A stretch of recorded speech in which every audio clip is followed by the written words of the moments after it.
ಇನ್ನು ಮುಂದೆ ಕರ್ನಾಟಕದಲ್ಲಿ ಸರ್ಕಾರಿ ಗುತ್ತಿಗೆಗಳಲ್ಲಿ ಮುಸ್ಲಿಂ ಸಮುದಾಯಕ್ಕೆ 4% ಮೀಸಲಾತಿ ಕೊಡಬೇಕು ಅನ್ನುವಂತಹ ವಿಧೇಯಕಕ್ಕೆ ರಾಜ್ಯ ಸಚಿವ ಸಂಪುಟ ಈಗಾಗಲೇ ಅನುಮೋದನೆಯನ್ನು ಕೊಟ್ಟಿದೆ.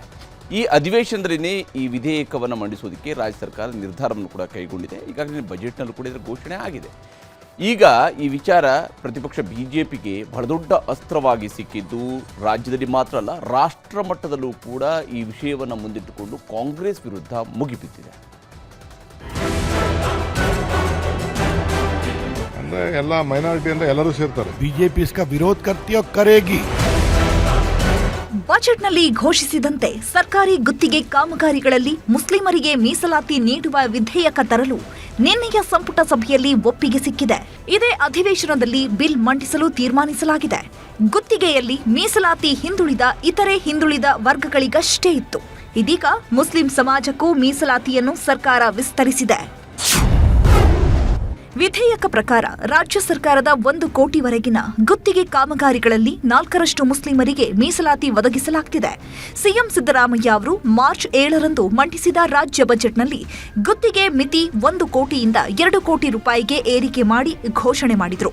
ಮೀಸಲಾತಿ ಅರ್ಹರ ಪಟ್ಟಿಗೆ ಹೊಸದಾಗಿ ಮುಸ್ಲಿಮರನ್ನ 2Bಗೆ ಸೇರಿಸಿ ಗುತ್ತಿಗೆ ಕಾಮಗಾರಿಗಳಲ್ಲಿ ಹಾಗೂ ಖರೀದಿ ಸೇವೆಗಳಲ್ಲಿ 4% ಮೀಸಲಾತಿ ಒದಗಿಸುವುದಾಗಿ ಪ್ರಕಟಿಸಿದರು. ಪ್ರಸ್ತುತ 1 ಕೋಟಿ ರೂಪಾಯಿ ತನಕದ ಕಾಮಗಾರಿಗಳಲ್ಲಿ ಪರಿಶಿಷ್ಟ ಜಾತಿಗೆ 17.15%, ಪರಿಶಿಷ್ಟ ಪಂಗಡಗಳಿಗೆ 6.95%, ಪ್ರವರ್ಗ 1ಕ್ಕೆ 4%, 2Aಗೆ 15% ಮೀಸಲಾತಿ ಚಾಲ್ತಿಯಲ್ಲಿದೆ.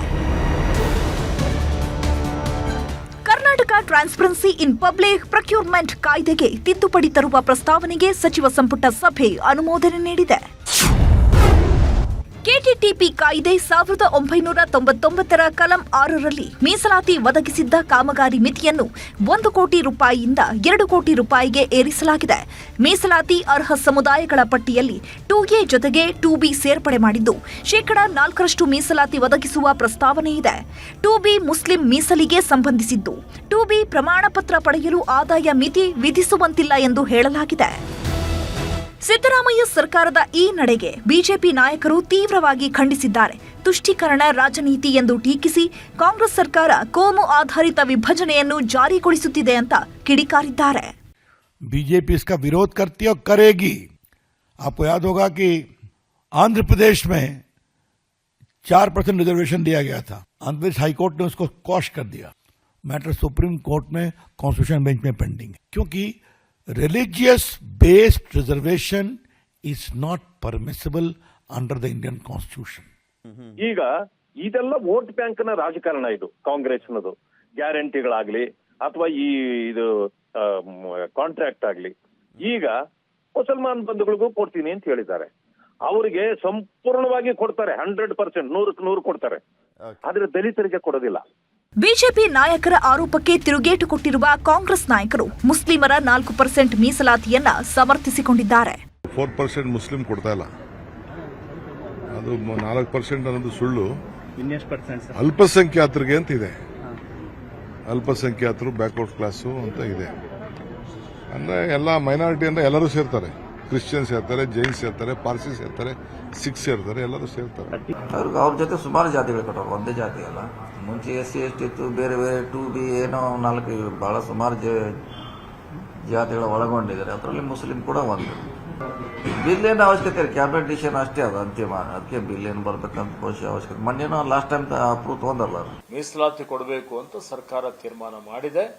ಅದಕ್ಕೆ ಭಾರತೀಯ ಜನತಾ ಪಕ್ಷ ಇವತ್ತು ಅದರಲ್ಲೂ ರಾಜಕೀಯ ಮಾಡ್ತಿರತಕ್ಕಂಥದ್ದು. ಮತ್ತೆ ಇವತ್ತು ಒಂದು ಸಮುದಾಯಕ್ಕೆ ಗುರಿಯನ್ನಾಗಿಟ್ಟುಕೊಂಡು ಏನು ಅವರು ಇವತ್ತು ಜಾತಿಗಳಲ್ಲಿ ಧರ್ಮಗಳಲ್ಲಿ ಒಡೆದಾಡುವ ನೀತಿ ಅನುಸರಿಸಬೇಕು ಅಂತ ಹೊರಟಿದ್ದಾರೆ. ಅದು ಅವರು ಯಶಸ್ವಿ ಆಗೋದಿಲ್ಲ. ಅವ್ರು ಕೊಟ್ಟಿರ್ತಕ್ಕಂಥ ಯಾವ ಸಮುದಾಯ ಕೊಟ್ಟಿದ್ರು? ಅವರು 10% ಕ್ರಿಮಿಲೇಯರ್ ಕೊಟ್ರಲ್ಲ, ಯಾರಿಗೆ ಕೊಟ್ಟಿರೋದು? ಅದು ಯಾವ ಸಮುದಾಯ ಬರುತ್ತೆ ಅದ್ರಾಗ?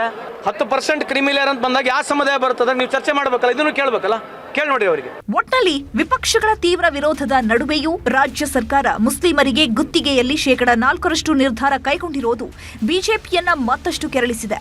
ಸೋಮವಾರ ನಡೆಯುವ ವಿಧಾನಸಭೆ, ವಿಧಾನ ಪರಿಷತ್ ಉಭಯ ಸದನಗಳಲ್ಲಿ ಸರ್ಕಾರದ ಮೇಲೆ ಮುಗಿಬೀಳಲು ಸಜ್ಜಾಗಿದೆ.